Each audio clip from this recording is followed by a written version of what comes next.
আসসালামু আলাইকুম সুপ্রিয় দর্শক শ্রোতা।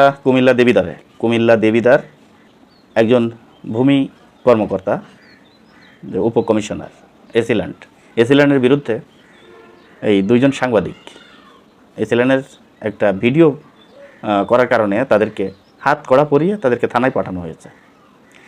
দর্শক, এই যে ঘটনাটি ঘটেছে, দুইজন সাংবাদিক, একজন হচ্ছে মানবজমিনের কুমিল্লা দেবিদার প্রতিনিধি, আর একজন হচ্ছে ফেস দ্য পিপলের একজন রিপোর্টার আলামিন, এবং মানবজমিনের যিনি আছে ওনার নাম হচ্ছে রাসেল। এই দুইজনকে তার ক্ষমতার অপব্যবহার করে তিনি এই দুইজনকে গ্রেপ্তার করে থানায় পাঠাইছে।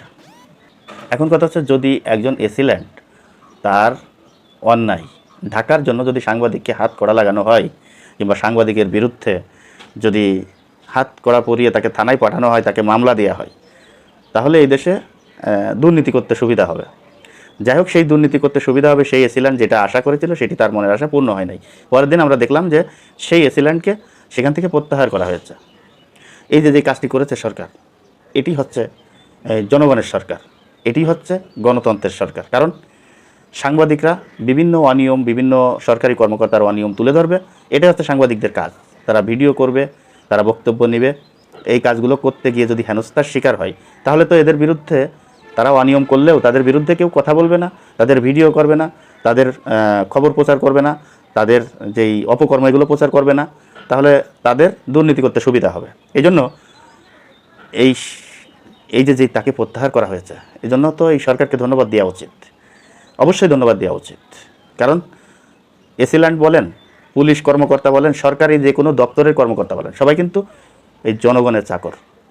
এরা কিন্তু জনগণের চাকর। কিন্তু আমরা যারা সরকারি কর্মচারী, যারা সরকারের বিভিন্ন পর্যায়ে বসে আছি, উচ্চ পর্যায়ে, তারা মনে করে কি যে এটা আমাদের বিশাল একটা আমাদের ক্ষমতা আছে, বিশাল একটা ক্ষমতা দিয়ে আমাদেরকে সরকার বসিয়েছে, এই ক্ষমতা জনগণের উপরে প্রয়োগ করার জন্য আমাদেরকে বসিয়েছে, এটা মনে করে। কিন্তু আসলে তা না, তাদেরকে বসাইছে আমাদের মতো সাধারণ জনগণের কাজ করে দিবে বিধায় তাদেরকে বেতন দেওয়া হয়। আমরাই তাদেরকে বেতন দিই। কারণ আমাদের কাজ করতে গেলে তাদের ঘুষ দিতে হয়, টাকা দিতে হয়। সরকার তো বেতন দেয়ই, আমরা তো বেতন দিই, তারপরে আবার আমাদের ঘুষ দিতে হয়, টাকা দিতে হয়, না দিলে কাজ হয় না।